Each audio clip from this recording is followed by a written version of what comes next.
Right, guys, I managed to get Firefox working for me. Right. The reason why this was taking a bit of time is because obviously I wasn't sure if Firefox was going to be the right browser for me to actually get this game up and running. Like I said, this game is streaming. This is not working off of anything else. It's a bit fast though. I don't know why it's doing that. It's like it's almost not recognizing my gamepad, man. It's so annoying. Anyway, it's cloud gaming. What's the sound on this thing? Oh yeah, I just realized I took the sound. I took the sound down. Right, sorry. Let me unmute this thing. Oh, what's happened?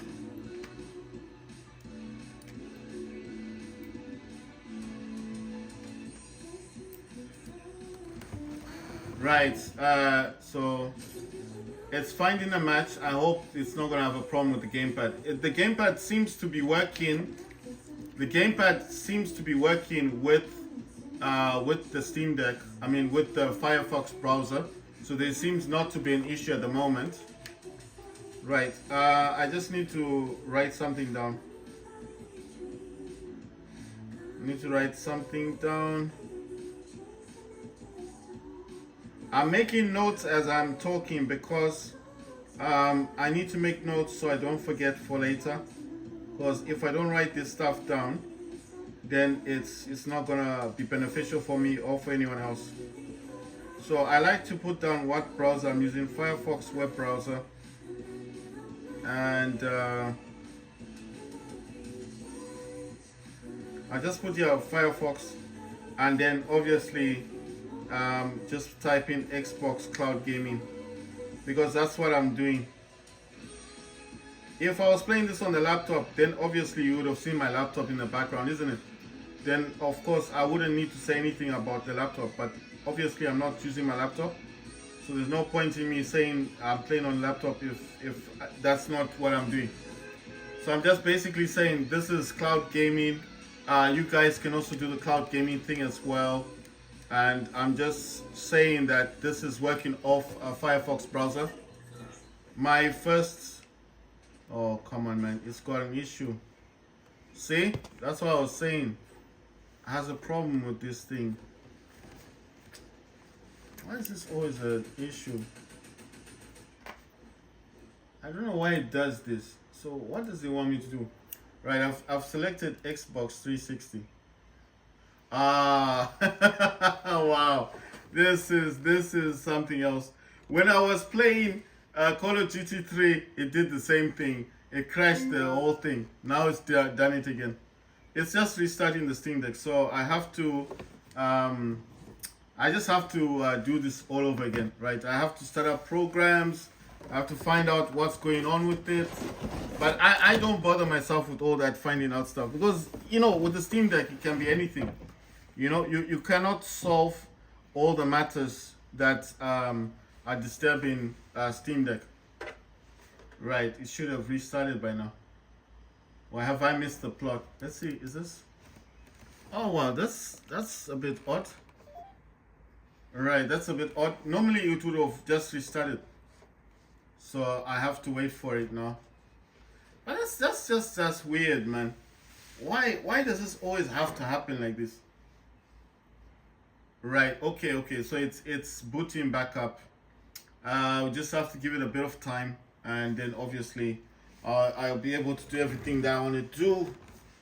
I just don't know why it's doing this because it's cloud gaming. It's not even, you know, it's not even something like something that is that.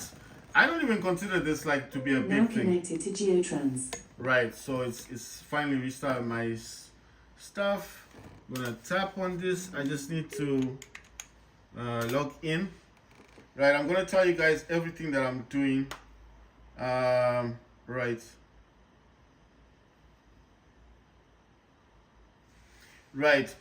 So the first thing I like to do in here when I get into this is this one or two programs that I do like to start up. It's gonna start this one first. This is AMD Power Control Panel. Because this one sometimes won't start up. When I say it won't start up, it just does this all the time. like the program. You can set everything else up and everything else is working, and this is the only thing that refuses to start up. Sounds crazy, but it does do that sometimes. It just literally, look at this thing, it's doing this thing again. I can't have this happening, man.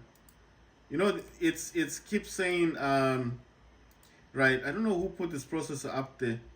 You know what, I'm gonna set this to 3500 because I know the Steam Deck does do 3500. And I'm gonna go to, please don't do that. I'm gonna go to docked values and doing the same thing. And I'm gonna set this one to 3500, and I'm gonna save this profile because I don't know why it even says why it says this 2 cores. How is the Steam Deck going to work with 2 cores? Right, finally it says 4 cores. That's exactly what I want. How can this thing work with 2 cores? That means nothing is going to work on this thing. Right, the next thing I want is Mobility Center. That's opened up on another screen. I got 2 monitors attached to my Steam Deck. I actually have Acer monitor and what you call this monitor, AOC gaming monitor. The AOC gaming monitor is 144 hertz monitor. Right, I need to get my mobility. That's Mobility Center. I'm moving it to the AOC gaming monitor. I'm trying to do things as quickly as I can so I can get back into gaming. Some of these programs will start, and some of them just like being a pain and not wanting to start up the same time I want them to. See, like that program is just messing around. Right, so this I'm just gonna put in the background. Wait, it says the game doesn't give the FPS. That's the last game I played, Call of Duty 3 Modern Warfare. Right, so it's not giving me any FPS count. It does give a count for War Robots Frontiers. It says 50 FPS, which is not bad. Finally, this program decides to wake up. Right, okay, that's fine. Yeah, I did click on that twice. What else do I need? I need Omen Gaming Hub. I told you guys I use this program a lot, right? It's gonna take a while to start up. Right, what's the next thing I need? I think the other programs have already started. So this one works with MSI Afterburner. I know you're gonna ask me, why do I need MSI Afterburner on this laptop for? I use it because it actually helps sometimes for the FPS counter. If you understand, when you move, when you swap, when you come off Steam operating system and you come to Windows, you do lose your FPS counter. So obviously the MSI Afterburner has a function where it enables you or allows you to use the FPS counter. So you can't overclock Steam Deck. It's impossible. I mean, I've tried to do it, but it's the only thing you can do the Steam Deck. This is the truth of what I think you can do. The only thing you can do is you can actually like give the Steam Deck more power. Like what I did say this before, like what I've been doing with my laptop and listening to other people and getting the wrong information, because I discovered on my laptop it does not require a higher megahertz, you know, that higher what you call this, you don't have to boost. The one thing I discovered with my laptop is you do not need to boost the right, you don't need to boost the cores, you know. Sorry, you don't need to boost the memory or to boost the megahertz for the laptop. All my laptop requires is that more power, you know. As long as you can supply more power to the laptop, then yes, the laptop itself, no. You know what, I realize I don't need Steam running in the background. Right, Steam shouldn't be running. I don't know, I was about to make a big mistake there. Right, gonna have this one. Yeah, I need this one to be running. Right, so if I can go into, okay, cool. So it still remembers that I was in here. Man, I have to sign in again. You know, I don't understand this thing. But you see, it recognizes that I've got a gamepad attached. Because if it wasn't recognized, it will have that little slash thing here. So it does know, it does recognize. And I am using the DualSense controller as always. I know it would appear to be my favorite controller, right? So yeah, all right, fine. I have to sign in and then I'll make another video.